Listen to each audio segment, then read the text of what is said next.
Assalamualaikum warahmatullahi wabarakatuh. Baik teman-teman, ini adalah hasil dari tugas kelompok kami dengan membuat RPP dan video praktik mengajar, di mana judul kami adalah akhlak terpuji. Setelah ini, kami akan menampilkan hasil dari video praktik mengajar kami. Assalamualaikum warahmatullahi wabarakatuh. Bagaimana kabarnya anak-anak hari ini? Baik, alhamdulillah. Jadi hari ini Ibu akan menjelaskan materi akhlak terpuji yang terdiri dari 3 bagian. Yang pertama adalah husnuzon, yang kedua adalah roja, dan yang ketiga adalah tobat. Sebelum kita memasuki 3 bagian tersebut, Ibu akan menjelaskan apa itu akhlak terpuji. Jadi akhlak terpuji adalah segala bentuk sikap, ucapan, perbuatan yang baik yang sesuai dengan ajaran Islam. Setiap orang harus berperilaku terpuji. Mengapa? Karena perilaku merupakan cerminan dari kita sendiri. Dan setiap orang harus memiliki akhlak terpuji karena agar dicintai oleh Allah Subhanahu wa taala dan disayangi oleh sesama manusia. Ya, kemudian materi husnuzon akan dijelaskan oleh teman saya yaitu Ustazah Ani Mukaroma. Assalamualaikum warahmatullahi wabarakatuh.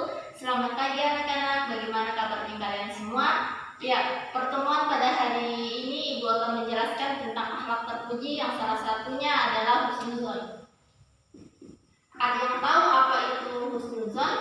Husnuzon adalah berprasangka baik, berpikiran positif, dan berpandangan mulia terhadap apa yang kita pandang. Istilah populernya biasa disebutkan juga dengan positive thinking.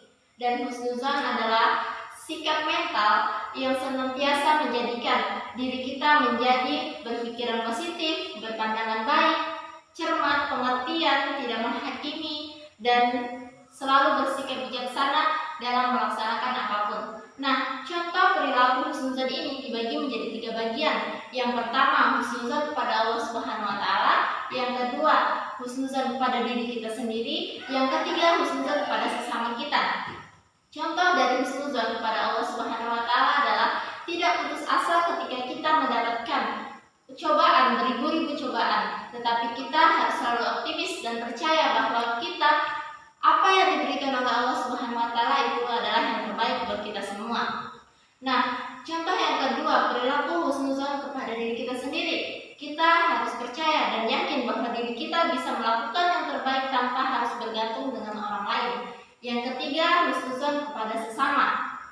Ketika kita mendapatkan musibah, masalah sesama manusia, kita tidak boleh gegabah dan tidak menghakiminya, tetapi kita harus melaksanakannya dengan bijaksana dan mencermatinya apa masalahnya tersebut. Nah, inilah penjelasan husnuzon pada hari ini. Semoga bisa kalian pahami dan cermati dan bisa digunakan dalam kehidupan sehari-hari. Kemudian, materi kedua akan dijelaskan oleh Saudari Sunarti. Sebelumnya, kita silakan menulis poin-poin yang terpenting yang ada di papan tulis ini. Bismillahirrahmanirrahim. Assalamualaikum warahmatullahi wabarakatuh. Perkenalkan, nama saya Sunarti, NIM 191010199. Jurusan Pendidikan Agama Islam, semester 4, Fakultas Tarbiyah dan Ilmu Keguruan. Saya di sini menjelaskan tentang mata kuliah Akidah Akhlak di Madrasah yang akan materi yang saya ajarkan nanti yaitu roja. Adik-adik, pertama saya akan menjelaskan tentang pengertian roja. Pengertian roja di sini menurut bahasa Arab yaitu roja, yarju, rojaan. Dan ketiga ini artinya yaitu mengharap. Sedangkan menurut istilah, roja adalah kesenangan hati untuk menunggu sesuatu yang disukai. Imam Quraisy Shihab menjelaskan demikian bahwa roja adalah keterpautan hati seseorang terhadap sesuatu yang diinginkannya di masa yang akan datang. Akan tetapi, harapan atau sesuatu yang diinginkannya ini harus ada penyebabnya. Jika penyebab tersebut kacau atau hancur, maka dinyatakan gugur atau tipuan. Sedangkan apabila harapan tidak ada sebab dari harapan tersebut maka dinamakan tamami atau angan-angan. Jadi, pengertian roja yang sebenarnya adalah menunggu yang disukai yang nyata semua sebab-sebabnya dari usaha hamba tersebut. Dalam Quran surah Al-Baqarah ayat 218 yang berbunyi, A'udzubillahi minasyaitonirrajim. Innallazina amanu wa jahadu fi sabilillahi ulaika yarjuna liqau rahmatullahi wa ghafurur rahim, yang artinya sesungguhnya orang-orang yang beriman, orang-orang yang berhijrah dan berjihad di jalan Allah Subhanahu wa taala, mereka lah yang mengharap rahmat Allah Subhanahu wa taala. Dialah yang Maha Pengampun lagi Maha Penyayang. Lanjut, yang kedua adalah keutamaan roja. Roja di sini adalah sebagai motivator. Maksud motivator di sini adalah penggerak perbuatan seseorang untuk melawan keputusasaan terhadap ujian yang diberikan. Dengan kata lain, dengan roja ini orang akan bersemangat dalam melakukan ketaatannya serta merasa ringan terhadap kesusahan dan kesulitan yang diberikan oleh Allah. Di antaranya kesan roja ini adalah kenikmatan menghadapkan diri kepada Allah Subhanahu wa taala dengan bermunajah dan berlemah lembut kepadanya.